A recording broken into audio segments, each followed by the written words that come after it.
Bienvenidas, bienvenidos. Soy Jorge Caraballo. Esto es Afuera Adentro.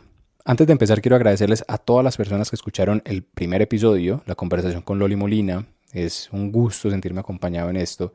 Y además quiero agradecerles especialmente a quienes me mandaron comentarios, feedback, para ajustar detalles, pulir cosas, porque para eso estoy haciendo esta temporada piloto, para aprender. Entonces, gracias Jano, gracias Felipe, gracias Estefanía, Paula, Perla, Lucas, Diego.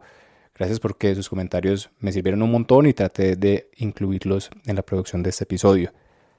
La conversación de hoy es con una mujer que es un referente para mí en muchos frentes, Mariana Matija. Mariana Matija es una inspiración no solamente como escritora, como gestora de comunidades, sino que ha sido una aliada esencial en mis propios procesos de sanar la relación con la tierra, en ayudarme a entender formas más amorosas de responder a la crisis ecosocial, al colapso climático que estamos viviendo. Espero que disfruten la conversación como la disfruté yo, me reí, aprendí, descubrí cosas, conecté puntos. Es una mujer genial. Sin más, los dejo con ustedes, Mariana Matija. Mari, bienvenida a Afuera Adentro. Gracias por hacer espacio para esto en tu vida.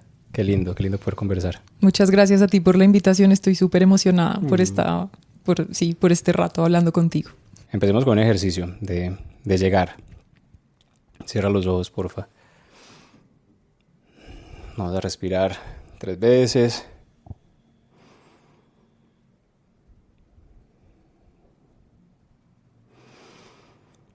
Y vas a imaginar una llanura.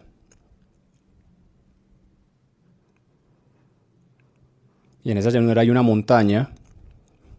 La ves allá a lo lejos. Y en la montaña hay un árbol grande, anciano. Y vas a caminar a ese árbol. Vas a subir lento la ladera. Y llegas al tronco. Estás bajo él, bajo su sombra. Están todas estas raíces de décadas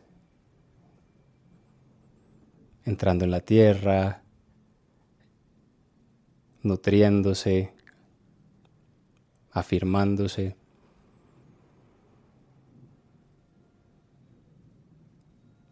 Y sientes la presencia de ese árbol, la sabiduría de ese ser. Y de pronto ves que hay una puertica, una entrada, una cueva ahí en la ladera, justo al árbol. Y hay algo en el viento, en el movimiento de las ramas, que te indica que el árbol te está diciendo: tengo un regalo para ti. Vas a entrar a esa cueva.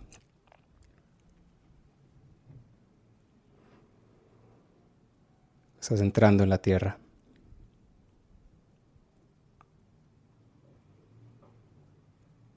Y de pronto se abre una cámara en la que hay un altar. Y en ese altar hay un cuenco amplio en el que hay algo para ti.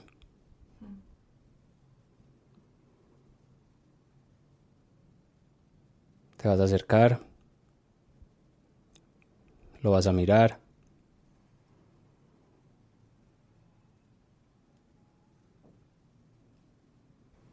Y con mucho cuidado lo vas a coger con las 2 manos.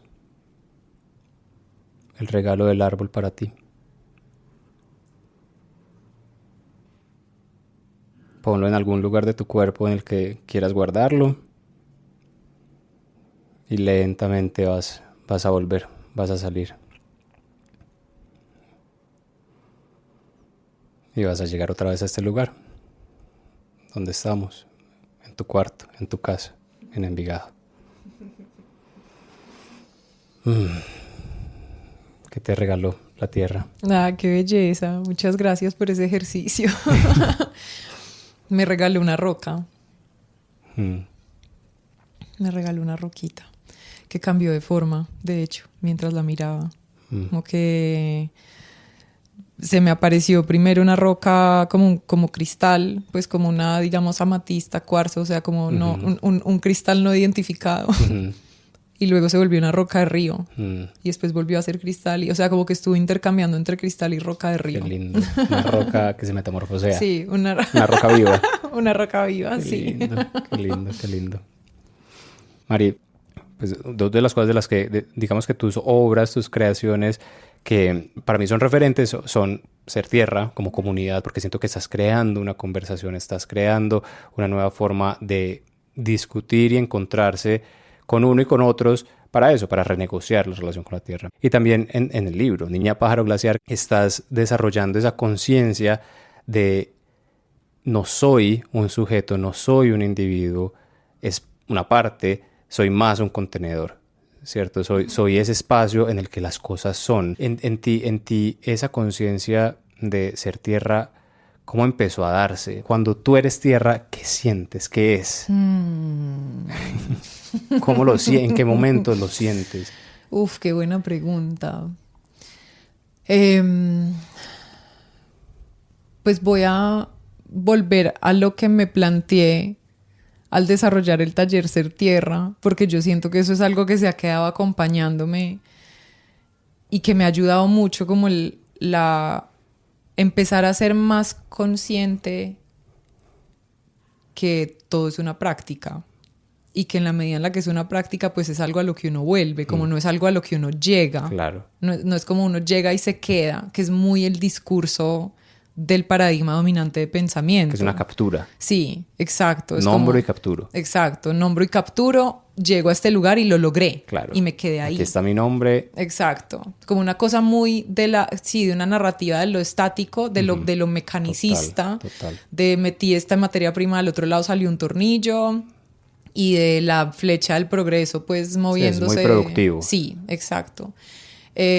No es eso. Claro, no es eso, estamos absolutamente atravesados por eso, yo también, o sea, somos hijos de un sistema que nos enseña eso, que es, respiramos eso, lo comemos, o sea, todo el tiempo estamos relacionándonos con ideas, mensajes, cosas que hacemos, prácticas que nos refuerzan la idea de que supuestamente la vida es así, pero realmente es como la práctica del volver y de los ciclos y como de reencontrarse con lo que uno hace y recordar que uno hace algo y lo tiene muy claro y 2 días después no lo tiene tan claro. Y se que uno... reconocen Exacto. Al renovar la búsqueda. Claro, y uno está finalmente descubriéndose todo el tiempo. Hay un poema que no sé si lo va a recordar suficientemente bien en este momento, que creo que es de un señor que se llama John Donohue. Puede que sea de él, no sé si estoy metiendo la pata, espero que no. Pero dice como... algo así como qué rico, como obviamente no en estas palabras. ¡Qué delicia! ¡Qué demencia! ¡Qué parche! ¡Qué lindo, John! Me encanta la resignificación de este poema. Sí, dice como qué parche. Qué parche ser como un río, como ser sorprendido por mi propio despliegue. Algo así. O sea, yo lo he leído en inglés, con lo cual esta es la traducción brusca que se me ocurre en este momento, pero me parece que es bellísima la idea de uno sorprenderse con su propio despliegue, que es la vida. O sea, la vida es eso. O sea, la vida, lo que sucede, el proceso de la evolución es la vida sorprendiéndose a sí misma con su propio despliegue. Total. Y nosotros no podemos sino ser partícipes de eso, porque nosotros somos animales que estamos evolucionando junto a todo lo otro que existe, en compañía con todo lo otro que existe, siendo influenciados e influyendo en todo lo otro que existe. O sea, nosotros estamos siendo sorprendidos todo el tiempo por el desenvolvimiento de la vida y también de nuestra propia vida. Entonces, pues para responder tu pregunta y volver a eso, al tema de lo de la práctica, siento que es algo que, de hecho, ahora que lo pienso, yo siento que es una práctica que me ha llamado. Como que yo siento que es lo que naturalmente se deriva de existir, que la tierra nos llame a la práctica de reconocernos parte de ella. Pero pues, por supuesto, en este sistema no necesariamente es fácil darnos cuenta de que eso es lo que está pasando, porque también los ritmos de este sistema nos están jalando constantemente para otros lados. Y yo pues he tenido la dicha, la fortuna y el compromiso también, pues porque no lo voy a sacar de ahí, porque también ha habido compromiso de acercarme a esa práctica, de todo el tiempo estar preguntándome, bueno, yo cómo estoy existiendo, o sea, que para mí qué es existir, para mí qué es estar en relación con el mundo, o sea, si yo estoy viviendo al frente de un árbol de mango, ¿yo qué hago? O sea, ¿yo lo saludo cuando entro o no lo saludo? ¿Cómo lo reconozco como parte de mi vida? Y el sentirme tierra es, o sea, es que las palabras no alcanzan realmente para explicar la manera en la que esa práctica a mí me ha sanado. Porque o sea, es que no se me ocurre una cosa que sea más literalmente una rehabilitación que la del proceso de cultivar la práctica de reconocerse parte de la tierra. Total, de ese rendirse, de ese entregarse, esa confianza. Sí. En que lo que estás diciendo, esto es una práctica que lleva millones de años, que se ha sostenido por millones de años. Sí, que nosotros no nos la estamos inventando, no la tenemos resuelta. No hay que cargar nada, es como, entréguese. Entréguese, escuche la inteligencia que le rodea, o sea, porque es que esa es la otra cosa, es como el reconocimiento de que la inteligencia nos contiene y todo el tiempo, en contraste, por ejemplo, con el discurso dominante de este sistema, que es como, no, la inteligencia es esta capacidad de los humanos y bla, bla, bla, ¿cierto? Como una cosa súper antropocéntrica y tal. Reconocer que nosotros somos parte de una inteligencia que además nos está hablando de múltiples maneras todo el tiempo y nos está enseñando cosas y nos está diciendo cosas. O sea, la misma, que esta en particular me tiene muy, como que la he tenido muy presente en los últimos meses de mi vida, pues también por las cosas que a mí ya me han estado moviendo, que es la inteligencia del dolor. Y el dolor, o sea, el dolor es una manifestación de la inteligencia de la naturaleza muy impresionante, porque es que imagínate los millones de años que han sido necesarios para que el dolor se desenvuelva como una señal. Claro, una señal a la velocidad de la luz. Claro, ¿cierto? para que exista una cosa que a ti te muestra en tu cuerpo que hay algo que necesitas mover. Claro. Eso es brillante. Es hermoso. Es brillante y es hermoso. Y nosotros tenemos esa inteligencia manifestada en el cuerpo constantemente. O sea, siempre está disponible para avisarnos cosas. Y sin embargo, como civilización, que no como especie, que siempre me parece muy importante hacer esa aclaración, como civilización nos hemos acostumbrado a pensar en el dolor como un síntoma indeseable al que hay que silenciar y ya. Claro. Y es como, me está doliendo la cabeza, pues tengo que hacer algo para quitarme el dolor de cabeza y seguir con la productividad, porque eso es lo que me pide el sistema. Claro, es una respuesta de huida cuando, sí, está bien, a veces el dolor necesita que huyas, pero yo creo que el regalo también de la conciencia es de qué estoy huyendo. Al menos ser consciente de eso, al menos entender lo que estás diciendo, que es la tierra diciéndote presta atención. No, y que a veces, o sea, si pensamos en diferentes tipos de dolor, porque claro, está el dolor de la mano que se apoya en una hornilla caliente y es quite la mano, pero está el dolor también de una rodilla de alguien que está corriendo mucho. Y es como, venga, pare de correr. Hay que caminar más despacio un tiempito, hay que acostarse a dormir, hay que hacer una siesta. Entonces es como todas estas manifestaciones de la inteligencia de la que somos parte, que nos está enseñando cosas y nos está hablando todo el tiempo, y que nosotros somos parte de un sistema que se ha construido, yo no creo que del todo intencionalmente en torno a esto. O sea, sí hay una parte que es claramente intencional, pero yo creo que esto es mucho más complejo que eso. O sea, como que esto no es un asunto de maldad, es a lo que voy, pero es un sistema que ha sido construido muy en torno a creer que estamos por fuera y por encima del resto de la naturaleza, con lo cual nada de esa inteligencia que nos contiene nos parece que es suficiente o la sentimos disponible, porque estamos con esta idea de no, nosotros no somos parte de eso, entonces pues ahí no hay nadie. Si ahí no hay nadie, pues ¿qué me van a decir? Y para mí esa práctica de reconocerme tierra y como el ejercicio de ser tierra es la práctica de volver y de recordar que todo el tiempo, todo el resto del mundo viviente a mí me está diciendo cosas, todo el tiempo. Y diciendo cosas que pueden ser como la importancia de escuchar el dolor en este momento particular y cómo otros seres en la naturaleza responden al dolor o cómo responden al cansancio o tal.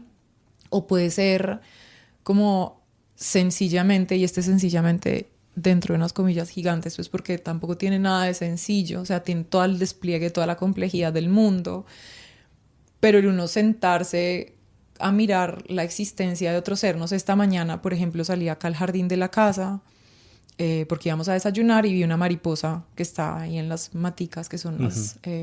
de las que muchas personas considerarían malezas, que a mí me encantan además porque traen un montón de bichos y viven llenas de polinizadores todo el tiempo. Y yo me fui a ver esa mariposa y es como, ¿por qué es esto? O sea, como que es esta locura, este animal con... ¿Por qué existe? ¿De dónde llegaste? ¿De dónde llegaste? O sea, ¿por qué estás acá? Claro. Gracias, como que es esto tan lindo. Entonces es como este mensaje que es como, de nuevo, sencillamente, existir es precioso. Total. Existir es precioso y obviamente eso no significa que no haya dolor, ni que tengamos que vivir pues desconectados de la realidad diciendo, no, pero es que nada me importa y nada me toca porque existir es precioso. No, pero sí recordar en medio del dolor y en medio de todo que existir es precioso. Mira que a mí uno de mis momentos como de giro en mi conciencia, ¿cierto? En el desarrollo de la conciencia se dio cuando entendí, no desde la mente, no desde el lenguaje, sino desde el cuerpo y el dolor, que me voy a morir, que mi pareja se va a morir, que mi hija, mi hija, la persona que más amo, se va a morir, igual mi hijo, que el planeta, este planeta, va a ser polvo, que el sol se va a apagar. O sea, y no era como, no estoy pensando en esto, estoy sintiendo eso. Es un momento de apertura en el que uno deja de pensar y es como, lo ve y lo siente. Y tiene ese regalo de entender, esto ya es polvo, ya va a ser polvo. Y poder ver esa oscuridad y poder ver esa desolación y después volver a abrir los ojos y ver que está el gato lamiéndose, que estás tú con la luz de la vela, que estamos en este lugar mirándonos a los ojos, respirando, oliendo. Pucha, es un milagro, es un milagro. Después de ese dolor de entender que esto se va a acabar y que me va a morir. Hace 3 semanas tuvimos que sacrificar al perrito. Y yo nunca había estado en un momento así. O sea, yo nunca había estado en un momento en el que viera la muerte ocurrir en un ser amado. Y es ahí, en ese dolor, en el que uno se da cuenta de, pucha, que en esto de que existir es hermoso, de que el gesto más insignificante te está llenando, te está dando energía, te está diciendo, encontrémonos, cómo me siento en ti, cómo te siento en mí, y que lo sentí mucho en tu libro, que es un libro de encuentros, es un libro de eso, de relaciones que se dan, también de las ausencias y cómo en últimas vamos viviendo en ese oleaje de encontrarnos y soltarnos, y que hay dolor, obviamente, cuando esas ausencias ocurren, pero que al mismo tiempo hay mucho gozo y hay mucho placer en el encuentro. Y te quería preguntar por el rol del placer ahora, porque para mí ser tierra, yo soy una persona muy racional, igual que tú, siento con las palabras una relación pues, muy íntima, y eso a veces me sube mucho a la cabeza y termino viviendo pensándolo todo, y ahí es cuando me empiezo a desconectar, me empiezo a quedar acá, arriba todo el tiempo, pensando, justificando, explicando, tratando de conectar puntos, y de pronto pasan semanas o meses y ¿dónde estoy? ¿Cierto? No está el mundo, estoy solo allá arriba. Y te quería preguntar por el rol del placer, porque para mí ha sido muy terapéutico eso, volver al cuerpo y específicamente la sexualidad, o sea, reconectar y sanar la sexualidad como una forma también de amar la tierra, la tierra que soy, la tierra que amo. Y quería preguntarte, ¿qué opinas y qué sientes o cómo ves el rol del placer y la sexualidad como una forma de cuidar la tierra? Me quiero ir por tantos caminos distintos con esa pregunta porque me parece muy fascinante.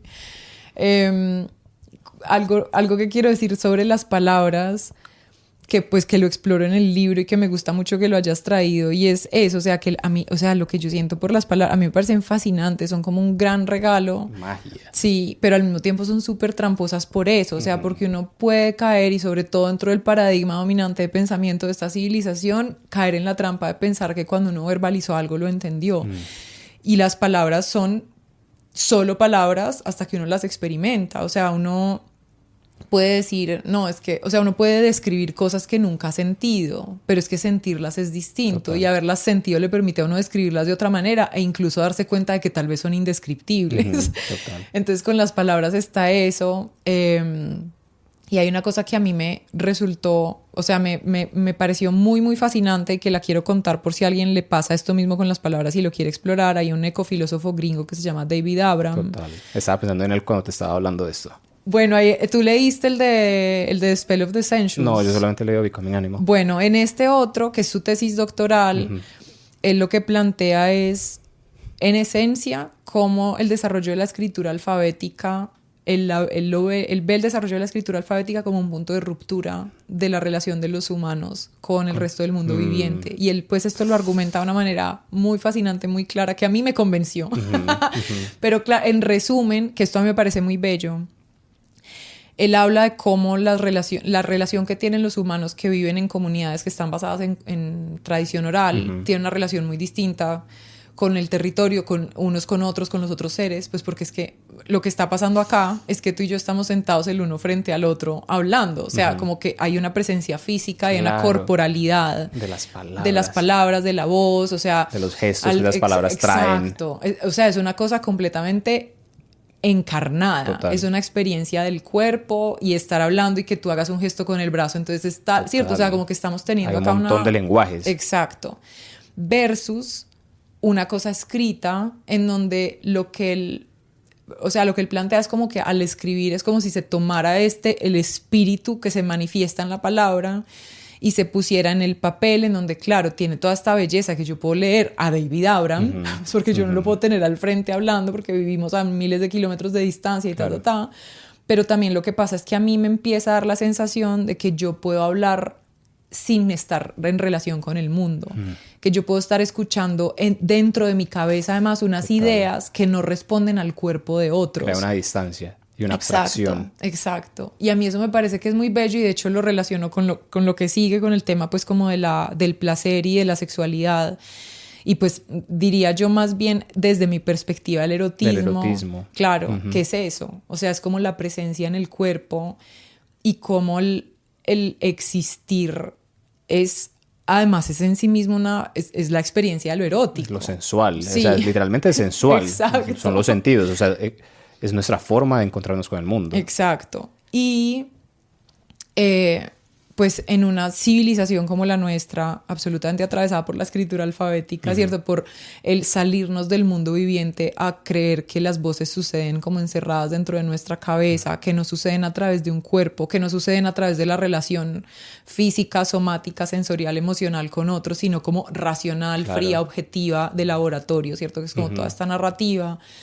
Pues yo creo que también muy comprensiblemente nos han llevado a perder la noción de que existir es erótico, ¿cierto? Claro. Y a perder la noción además de qué es el erotismo en su sentido más amplio, porque lo que nos ha pasado, lo que yo veo que pasa mucho en conversaciones en torno a esto dentro de esta civilización es que asociamos ya lo erótico con lo sexual, entonces como no, hablamos de erotismo, entonces como no, esto en el acto sexual, esto y lo claro. Otro, y este tipo de tacto y no sé qué, es como, hablemos de erotismo por fuera de eso, comer, o sea, comer es una cosa absolutamente erótica total. Y que erótica, o sea, yo siento que uno de mis objetivos máximos en la vida en este momento es liberar al erotismo de la sexualidad, no porque la sexualidad esté mal, o sea, me parece que es espectacular. Ampliar el erotismo. Claro, es como liberarlo de la caja pequeña, claro. O sea, la sexualidad es una parte del claro. Erotismo. Es como hacer el amor en cualquier lugar, exacto, en cualquier encuentro. No, y entender que es una cosa amplísima, total. O sea, que es la experiencia de existir, o sea, total. E incluso a través del dolor. O sea, incluso la, no sé, total. llorar cuando uno está llorando así a toda, o sea, si uno realmente se entrega al momento de llorar, uno sabe, uno puede reconocer que eso es placentero. De acuerdo. Que es como, hay una cosa erótica en eso, como mi cuerpo está absolutamente entregado a lo que estoy sintiendo en este momento y lo que está sucediendo me está atravesando y me está moviendo todo por dentro y es bellísimo porque es una transformación, o sea, me estoy convirtiendo en otra a través de este llanto. Y ese convertirme en otra también es una experiencia erótica porque es la experiencia de lo que está creando la vida, es lo que está haciendo posible la vida, expandiéndola, multiplicándola, diversificándola. Y toda esta trampa en la que caemos como no, es que el erotismo es solamente lo sexual y dentro de lo sexual, además lo que consideramos sexual es súper reducido, o sea, como que cada cosa la vamos reduciendo. Claro. Entonces como no, lo sexual básicamente es el coito. Es penetraciones. Sí.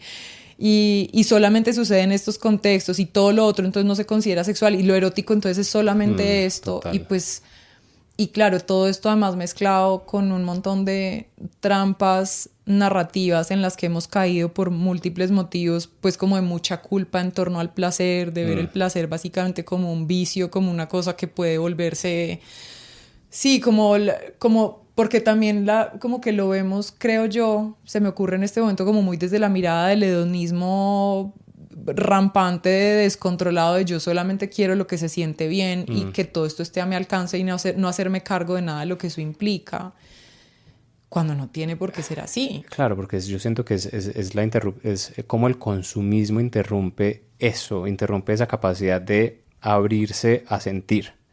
Porque como estamos buscando y como estamos dentro de esta lógica de el tener es lo que se recompensa, el tener es lo que permite cierto estatus, el tener es lo que satisface, entre comillas, las necesidades, siento que el placer o el erotismo, que para mí en esencia son completamente opuestos a esa lógica, porque es el detenerse en lo absolutamente, casi a veces inútil del sentir. Sí.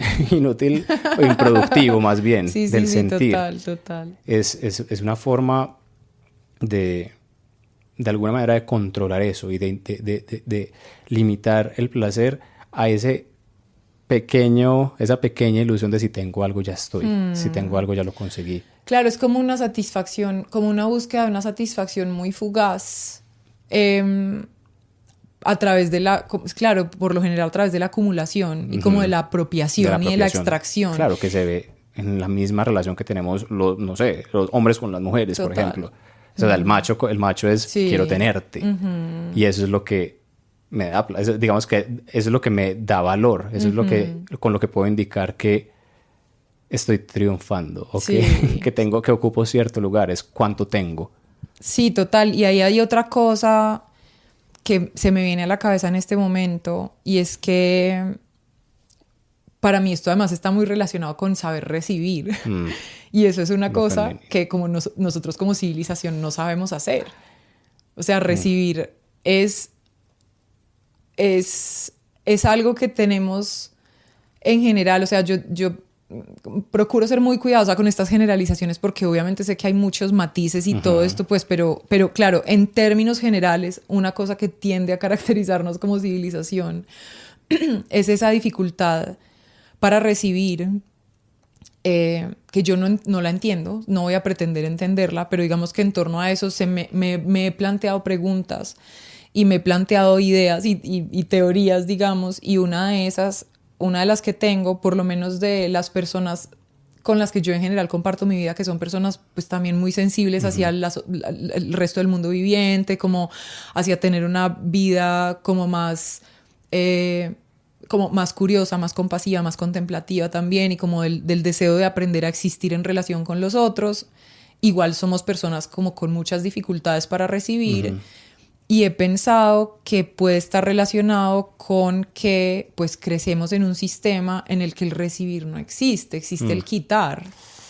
Porque es que lo que obtiene este sistema de la tierra se obtiene a través de la extracción. Total. O sea, este sistema, la tierra no le pide cosas, se las quita. Entonces nosotros, ¿cómo vamos a saber recibir si formamos parte de un sistema que solamente quita? Que no, es un sistema en el que no existe la generosidad, en el que no existe alguien que da porque quiere dar y por lo tanto uno puede pero con todo lo más profundo de su corazón, entregarse a recibirlo, abrir espacio para recibir eso. Abrir espacio para recibir eso, sabiendo que uno no le está quitando nada a nadie, que hay otro que le está dando algo a uno generosamente. O sea, recibir el presente. Exacto. Recibir ese regalo. Entonces imagínate eso en relación con el erotismo y con la sexualidad. Claro, es imposible. Es imposible. El placer es imposible, el gozo. Imposible. Porque en el fondo sabemos que estamos quitando, que estamos robando, que estamos extrayendo, abusando.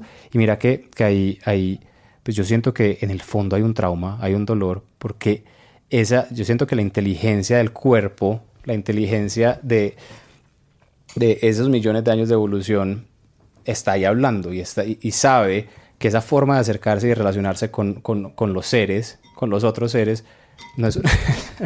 Tu gata se está comiendo el palito de guayaba que me ibas a regalar, gracias.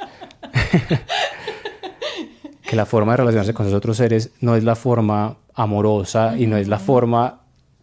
Es que no sé, ahí no hay palabras para describir eso, porque cualquier palabra que ponga es una etiqueta y tiene pues, toda una historia y es un juicio, pero que esa no es la forma, que no es robando y que no es quitando, y que ese no es el gozo de existir.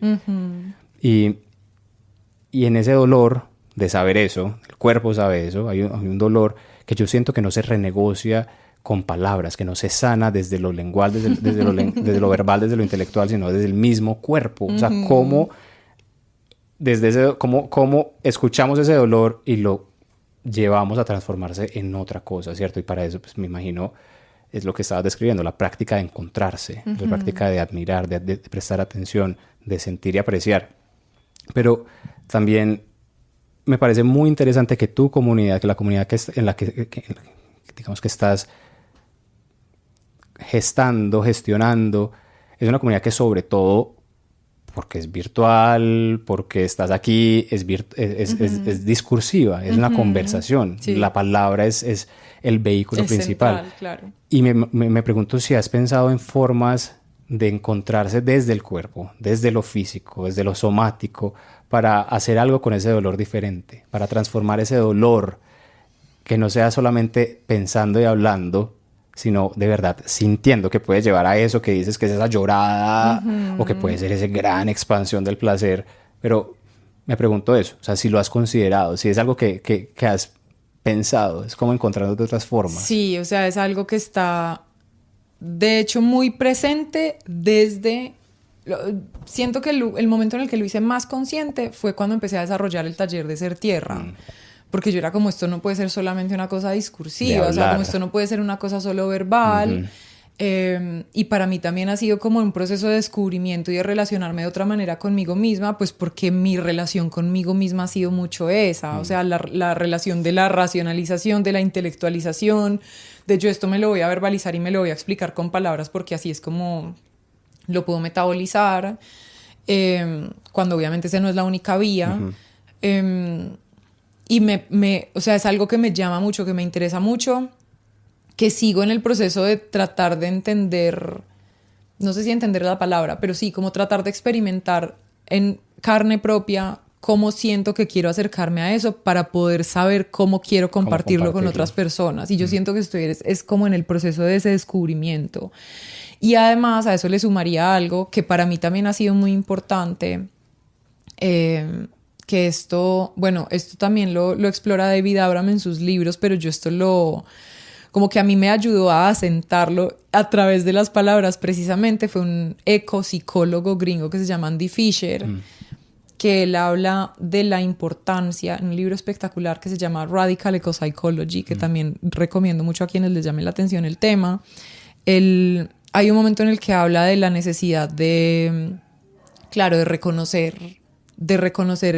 que el lenguaje no es, el lenguaje verbal no es una cosa que pasa por fuera del cuerpo. O sea, como que también tenemos esa idea, no, como son palabras, entonces eso no está pasando en el cuerpo. Claro. Como no, eso está pasando es en la cabeza, como si la cabeza no fuera el cuerpo, como si los procesos cognitivos no fueran también una cosa somática, biológica, fisiológica, etcétera, etcétera.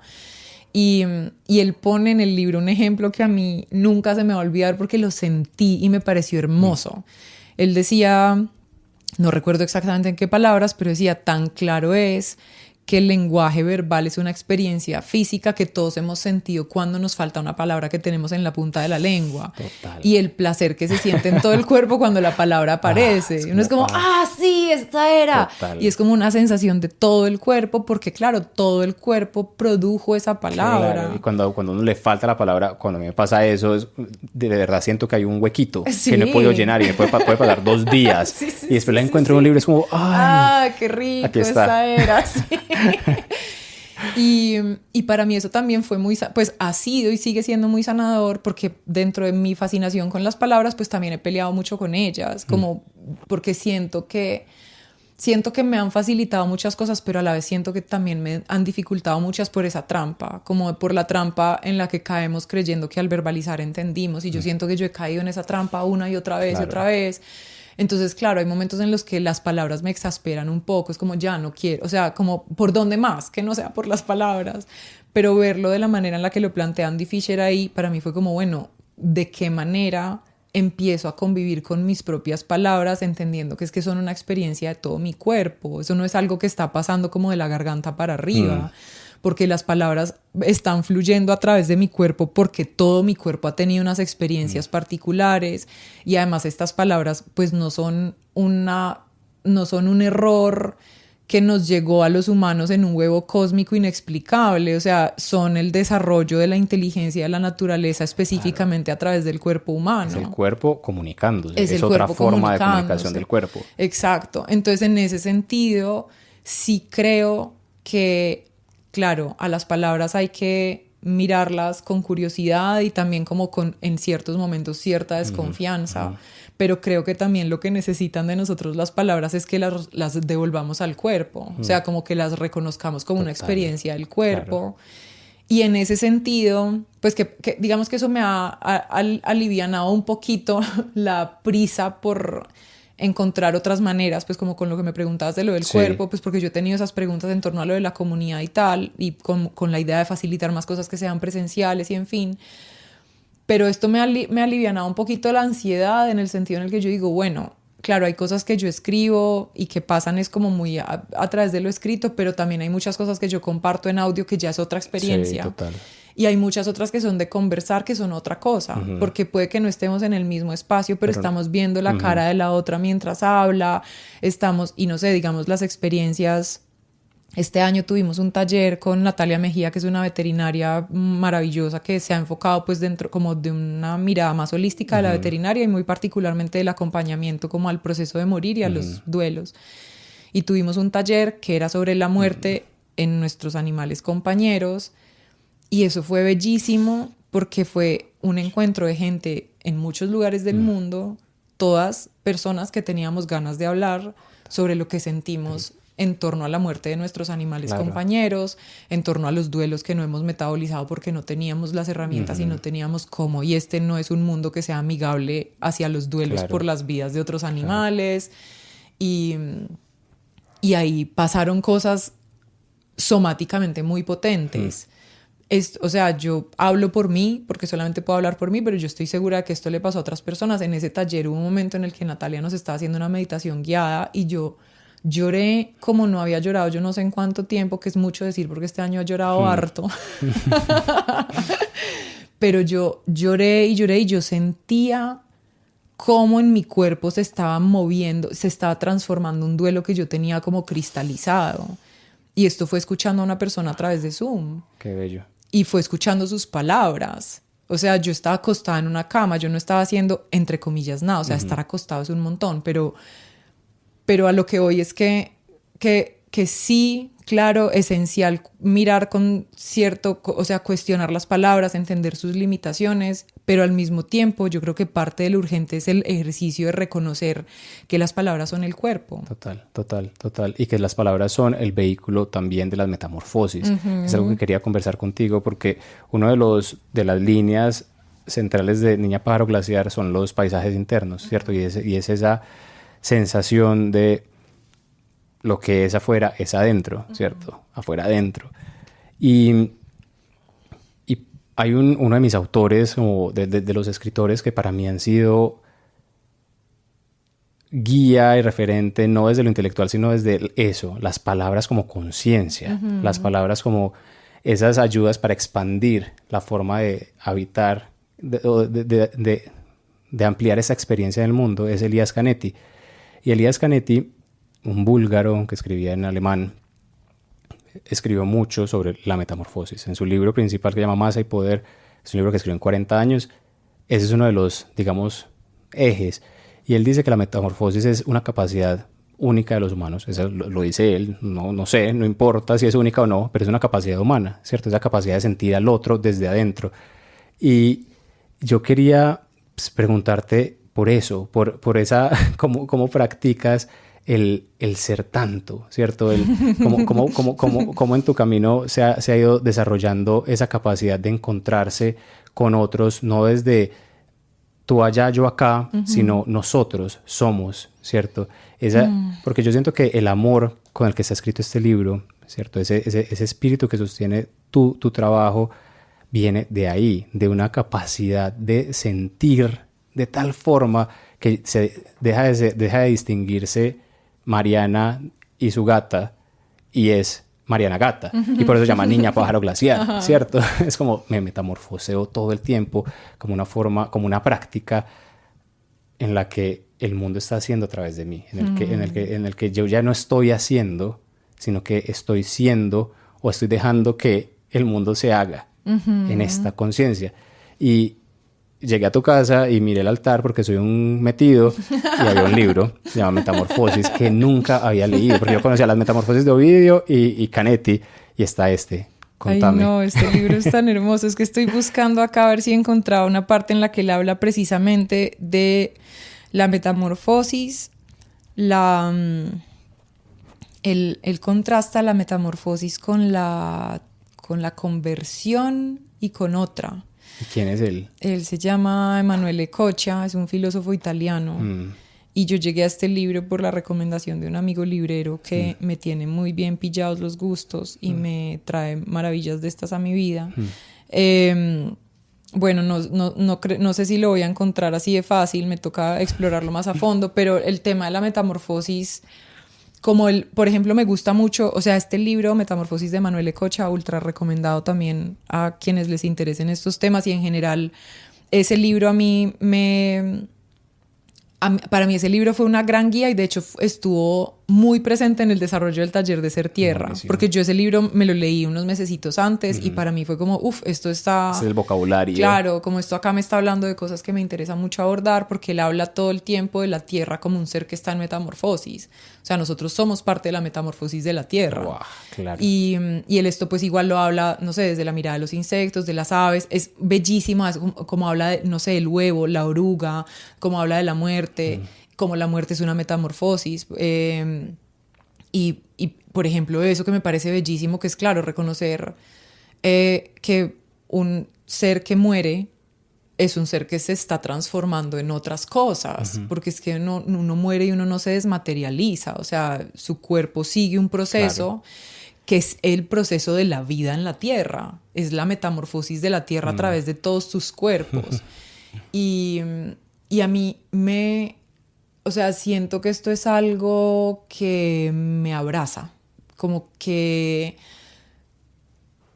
acudo a esta idea también para que se me facilite la entrega a ese proceso de metamorfosis, porque transformarse no es fácil y yo creo que tiene sentido que no sea fácil. Yo creo que también hablando ahorita de lo de las inteligencias, de la inteligencia de la que somos parte y de cómo pues múltiples mensajes de esa inteligencia llegan a nuestra vida, he tenido muy presente la metamorfosis de las mariposas, de los lepidópteros, realmente mariposas y polillas en esta casa.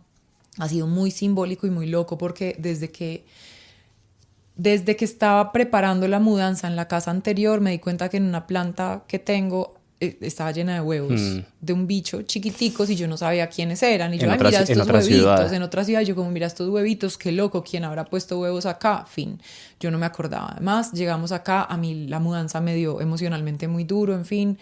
En algún momento yo estaba 3 días después de la mudanza en el patio y vi que la planta en cuestión, que era una capuchina, estaba comida. Y yo, esto se lo está comiendo alguien. Como bueno, sí, o sea, algún bicho del jardín, pero no conecté no me acordaba todavía los huevitos.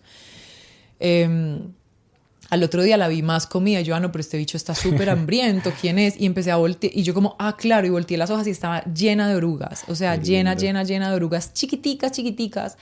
Y yo como, ¿qué es esta locura? Y bueno, en fin, y fue muy lindo porque, bueno, la capuchina era muy chiquita para que las orugas sobrevivieran. O sea, si yo las hubiera dejado que se la comieran, se hubieran muerto igual porque no había suficientes hojas para alimentar 20 y pico de orugas que eran. Entonces me puse a buscar sobre sus plantas nutricias, vi que eran los repollos, las coles y todo esto. Me fui y me compré un repollo y me lo traje y las pasé una a una que comieran repollo.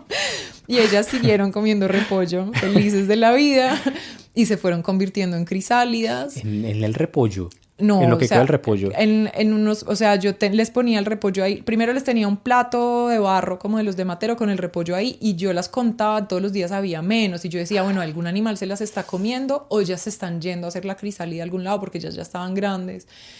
Y dije, bueno, quiero como conocer esto un poco más de cerca, entonces las metí en un contenedor de plástico transparente con el repollo y las tapé con una telita para que no se fueran, como para que hicieran la crisálida ahí, para yo poder ver pues como el proceso más de cerca. De las que, o sea, se alcanzaron a ir un montón y esas quedaron como 11 o 12 que hicieron todas crisálidas, o sea, yo vi 11 o 12 crisálidas todas ahí. Y de unos seres que venían en forma de huevo desde Manizales. Wow.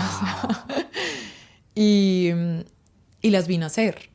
O sea, un día que yo no sabía cuánto tiempo era como el paso de crisálida, yo había estado mirando en internet y era muy rápido, entonces yo estaba muy pendiente como de ir si había salido una mariposa, a abrirle para que se pudiera ir porque yo las tenía tapadas con una tela.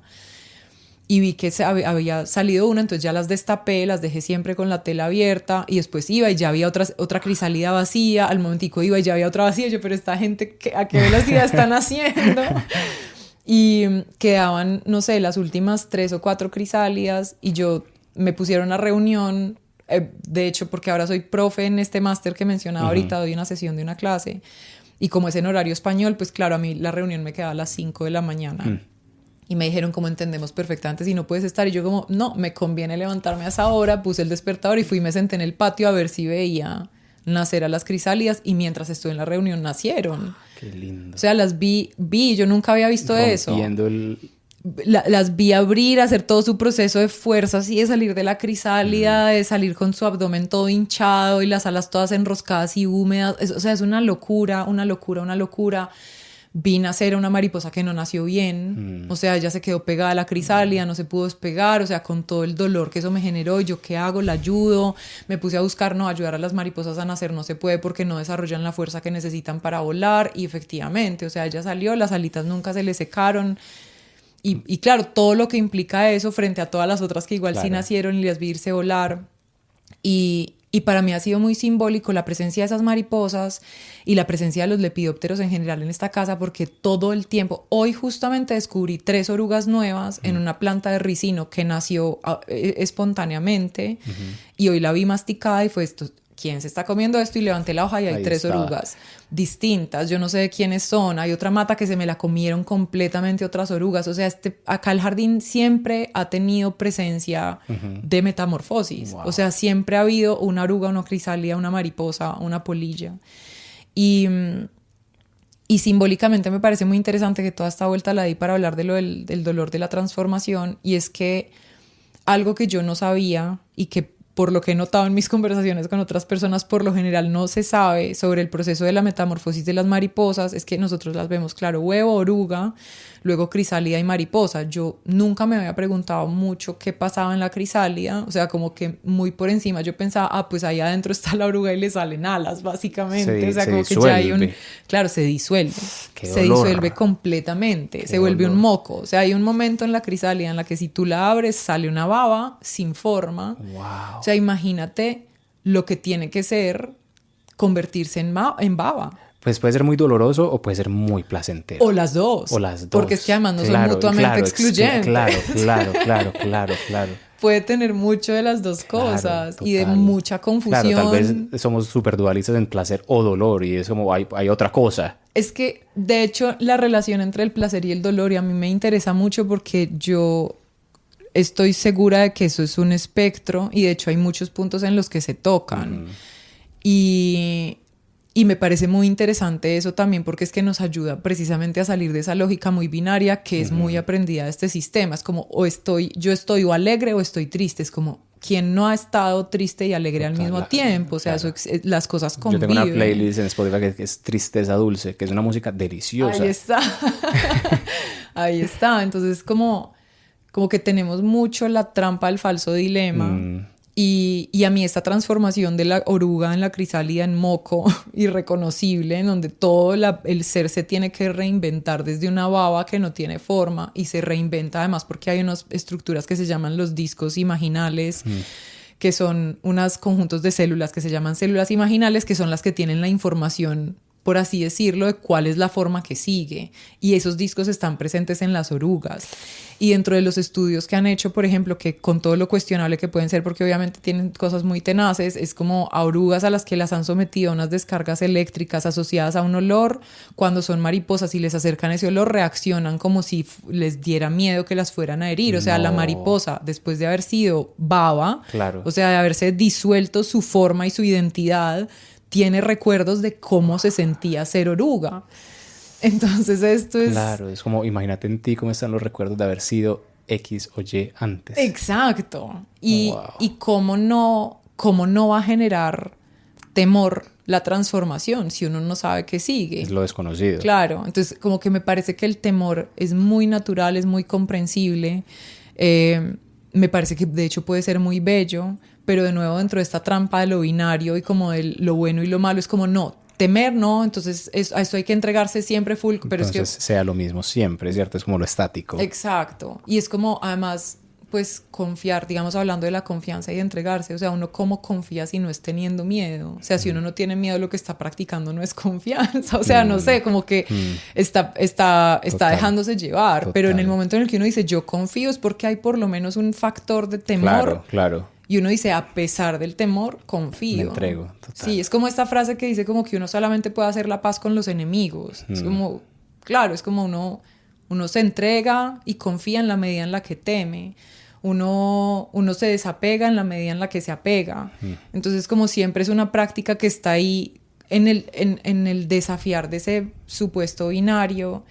Y me interesa mucho el tema de la transformación y de la metamorfosis precisamente porque nosotros estamos en este momento como civilización, como biosfera, pues atravesando un momento de una transformación muy intensa, de mucha incertidumbre, pues que la incertidumbre además es como el eje de todo lo que sucede, pero se siente muy intensamente en este momento, pues además por todas las ilusiones que tenemos como de certidumbre y de certezas, claro. Por la información disponible, es como no es que los científicos dicen esto y no sé qué, claro que son como puras ilusiones de certeza. Es como una especie de una necesidad de confort, pues como de, al menos hay algo de control aquí. Claro. Cuando en realidad estamos en un... no sabemos para dónde, ¿cierto? Claro. Sí, que es como lo que dicen los budistas, que es, pero esto quién es que lo dice, tal vez esto lo leí en un libro de Alan Watts hablando sobre el budismo, que era como que la existencia es estar cayendo de un avión y reconocer que sea lo que uno se agarre está cayendo también. Todos vamos para lo mismo, nos vamos para dónde. Sí, y como que la caída es seguir cayendo. Exacto. También.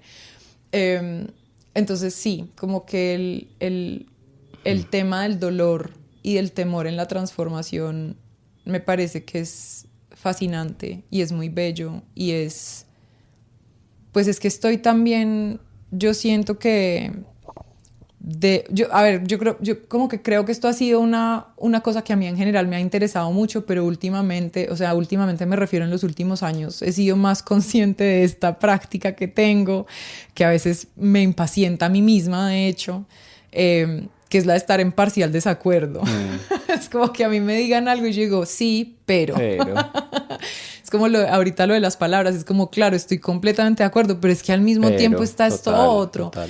Y me gusta mucho llevarme la contraria porque me ayuda también a entender lo que yo misma estoy atravesando de otra manera. Con matices. Exacto, a matizar, a descubrir que en la medida en la que uno se acerca y ve con más curiosidad, más claramente descubre que nada tiene un borde tan definido como uno cree que lo tiene. Es mucho más complejo y que esa complejidad, digamos que yo siento que la inteligencia y el amor es contener esa complejidad sin estar poniendo límites y usted se queda allá y usted venga para aquí, nada, es como es lo que es. Y de hecho con lo de los bordes, pues para volver a la manera en la que planteaste la pregunta, que es como lo de, cierto, niña pájaro glaciar, lo de pues yo soy acá y la gata está ahí, es como, es eso también, o sea, cuando yo me acerco a observar los bordes, me doy cuenta de que no existen. Uh-huh. O sea, que claro, existen en el sentido en el que yo tengo una piel y la puedo experimentar y la puedo tocar y además esa piel me trae mucha dicha, me trae dolor también, o sea, me trae todo, me trae toda la experiencia de tener piel y de ser un individuo que se considera a sí mismo un individuo, pero también la dicha de poder cambiar como ¿cómo decirlo? Como el marco desde el cual miro, el enfoque, sí, como cuál es el tipo de acercamiento con el que estoy eligiendo, ver hasta dónde llegan los bordes y si yo reconozco que yo cada que estoy inhalando y exhalando estoy teniendo un intercambio molecular con otros seres, es donde está el borde, o sea, cuál es mi borde que me separa de las plantas que están en mi casa si yo todo el día estoy siendo molecularmente transformada por ellas y ellas por mí. Y ahí me acuerdo de una cosa que también me encontré en este libro de Andy Fisher que para mí fue muy hermosa y también muy sanadora, porque es que, juepucha, es muy fuerte cómo mucho del proceso de sanar tiene que ver con rehabilitarse de la mirada de lo binario. Total. Y él plantea cómo somos en esencia seres de distancia. O sea, somos seres que tenemos todo el proceso neurológico cognitivo que nos hace sentir que tenemos una identidad personal, que somos un individuo separado del mundo, que el mundo está allá y yo estoy acá, como que esta es mi experiencia. Sea eso. Claro, una conclusión. Claro, es como somos seres de distancia.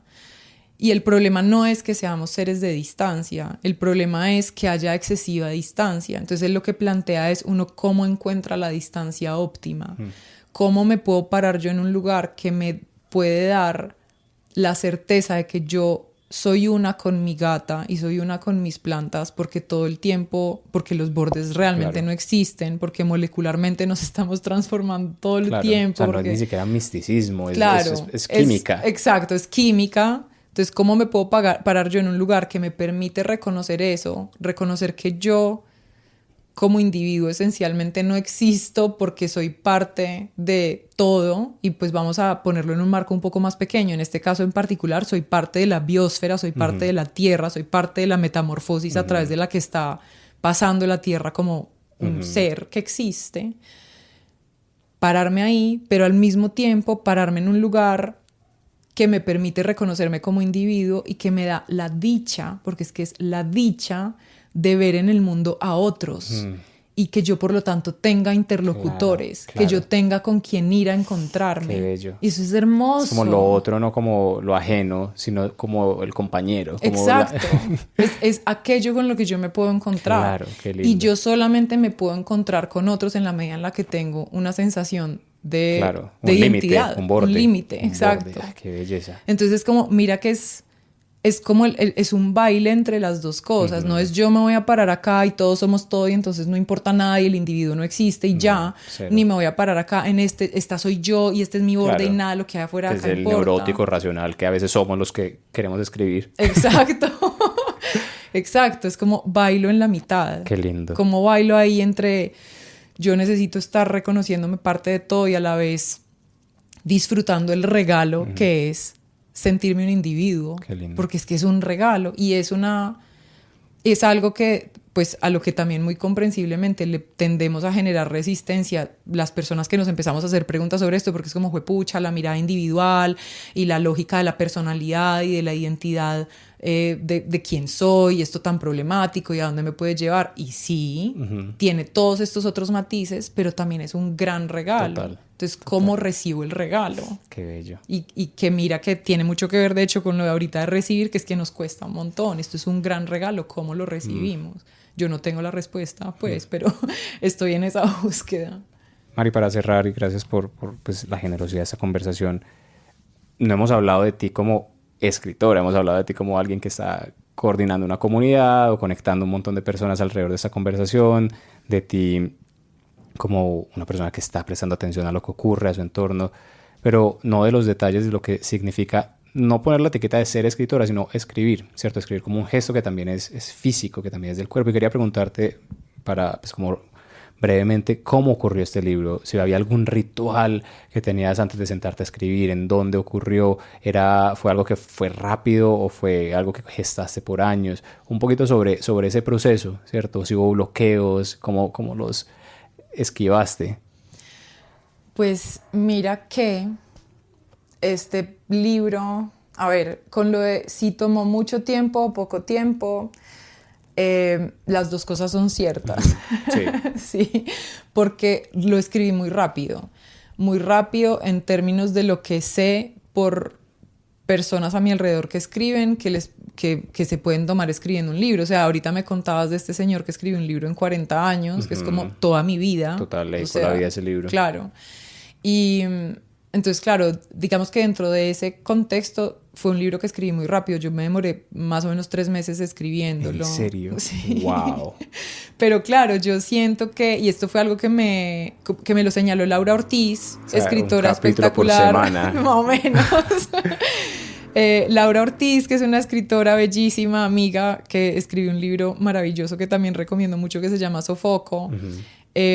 Laura en ese entonces, creo que ya no está haciendo esto, pero en ese entonces tenía un proyecto que se llamaba La Partera de Libros, que ya acompañaba procesos de escritura de libros. Ah, qué lindo. Hermoso, además, el nombre. Claro. Y la presentación del libro en la Filbo este año fue con ella. O sea, ella fue la persona que me acompañó, que eso fue un gran regalo. O sea, para mí eso fue muy hermoso y muy emotivo. Fuiste con la partera a presentar el hijo. A presentar el hijo a la sociedad. Los 15. Sí. El bautizo, como miren. Y ese día estábamos hablando de eso, de lo de la escritura, de si fue rápido o no, y Laura dijo algo que a mí se me quedó, o sea, como que me lo sembré en el corazón también como un regalo, y fue como, este libro tú lo escribiste toda la vida, o sea, como... Claro, no, total. Claro, yo me senté, y este libro salió en 3 meses porque yo venía años haciéndome todas las preguntas y las exploraciones y los borradores de cosas, o sea, hay muchas ideas que están en el libro, que son cosas a las que yo venía dándole vueltas años y sobre las que había escrito, cosas que no había publicado, pero cosas que había explorado, cosas que había hablado un montón con Richie, por ejemplo. Lo de la tristeza como un depredador nocturno fue algo que surgió en una conversación con Richie. Que también te cuida. Sí, y que hay que dejarla llegar a que coma, porque me acuerdo mucho que fue una situación en la que yo estaba llorando, estábamos hablando y yo estaba llorando como un llanto que se sentía muy necesario, y como un llanto tranquilo, pero como muy sanador en ese momento, y me dio risa, y yo sentí que la risa me espantó el llanto, y yo como no me quiero reír, qué rabia la risa porque es tan matona. Quiero dejarla aquí. Sí. Me espantó la tristeza. Sí, claro. Siento que me la espantó, entonces yo le empecé a decir a Richie, qué loco, las risas son como unos labradores, como con unas linternas colgadas en el cuello, que llegan así como todos locos a jugar a un lugar en donde... Sí, como que había una zarigüeyita, como un zorrito, como un animal ahí comiendo cositas por la noche. Es como, no, suerte, yo me abro. Claro, y me va a comer otra cosa que exacto, puede que te duela más. Exacto. O me voy a ir a aguantar hambre y después voy a venir emberracada. Sí, claro, con toda. Y entonces toda esa conversación fue con Richie, a mí eso me quedó, y yo como, pucha, yo quiero hacer algo con esto, ¿qué será que hago? Hacer como una serie de ilustraciones, ¿qué será? O sea, yo esto como que fue una cosa que fue madurando y estaba ahí. Y cuando me senté a escribir, yo no pensaba que iba a usar eso. O sea, yo empecé a escribir y hubo un momento en el que fue como, la tristeza, aquí está. Como, claro, esta idea venía para acá. Bello, qué bello. Y eso me pasó con muchas cosas de las que están escritas en el libro. Eran ideas que venían desde hace años, pues como acompañándome. Y pues en varias presentaciones del libro he dicho esto, que yo siento que es verdad. O sea, yo siento que yo fui poseída por el libro. ¿Y cómo, o sea, en ningún momento fuiste como autoconsciente, self-conscious, como dicen en inglés, y te espantó esa posesión? O sea, no hubo en ningún momento como que, ay, puta, esto está pasando, y te distrajo. No, sabes que no, eso es que ese proceso, o sea, yo a ese libro, yo lo que siento por ese libro es como, además que siento que fue un regalo pues claro, de la vida y de todo, pero fue un regalo muy particular de Manizales, porque fue un libro que yo escribí mientras estaba viviendo allá. O sea, te fuiste allá a escribir este libro, casi, Sí, sin saber. sin saberlo. O sea, yo estando allá fue que lo escribí, como lo que me permitía esa casa, los lugares que podía mirar, las preguntas que yo estaba teniendo en ese momento, porque fue volver a la ciudad en la que nací y crecí después de 15 años de haberme ido. Y entonces todas las preguntas en torno a cuál es mi relación con este territorio, yo me siento de acá, no me siento de acá. Qué bello. Cómo me sentía yo, no sé, la casa en la que yo vivía, la que viví estos 2 años que viví en Manizales, era una casa que era exactamente igual a la casa en la que vivió de los últimos años mi abuela.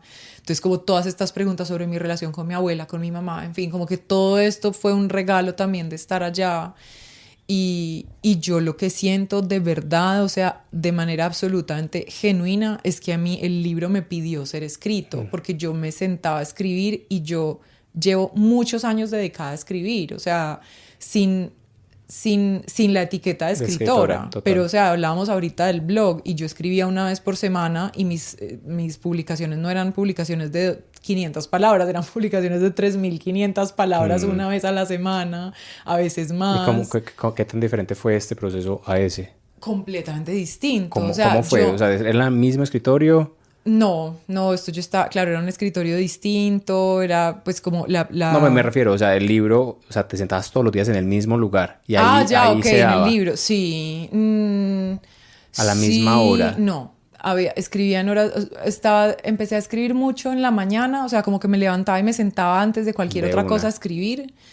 Y en la noche, antes de acostarme a dormir. Y me pasaba que, no sé, escribía un montón en la noche y me acostaba y yo como, bueno, ya a descansar. Y me estaba quedando dormida. Era como, voy a escribir sobre esto. Y entonces cogía el celular, que no se me olvide mañana esto. Y volvía a poner el celular al lado. Y como, esto. O sea, yo todo el tiempo me sentía tomada. 3 meses. Sí. Wow. Como tomada por ideas que me salían. O sea, era como, yo me sentí que el libro a mí me pidió ser escrito. ¿Y en el día qué pasaba? ¿Quién eras en el día? En el día, esa pregunta.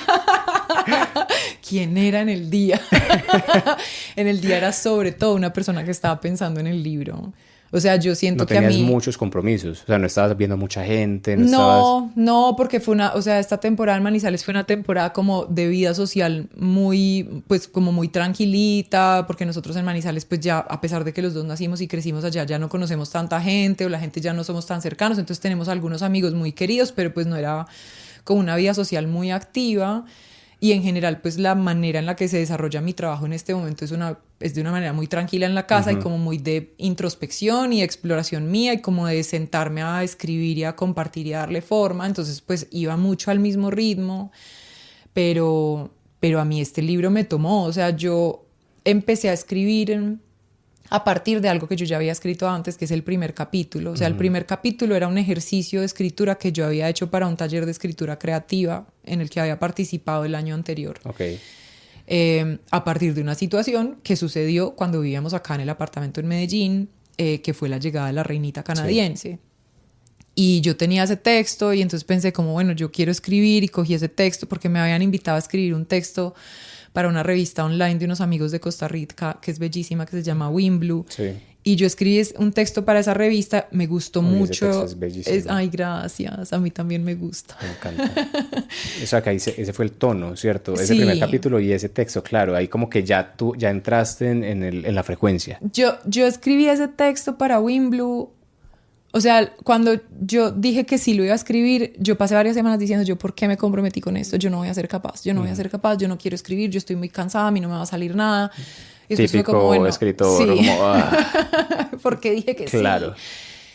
Hasta que, bueno, me senté, empecé a escribir y empezó a salir un texto más, claro, porque además la invitación era esa, o sea, Winblue no es una revista de argumentos, claro. O sea, es una revista de exploración sensible, artística, con lo cual pues yo me di el permiso de escribir de una manera en la que a mí siempre me ha gustado escribir, pero en la que no había escrito en público. O sea, yo siempre había escrito este tipo de cosas para mí, o sea, para talleres de escritura, los guardaba, los volvía a leer yo, fin, no, si acaso lo compartía con un par de personas en mi vida cercana. Escribir un sueño, pues uno no va por ahí mostrándole al mundo qué soñó y cómo lo escribió. Exacto.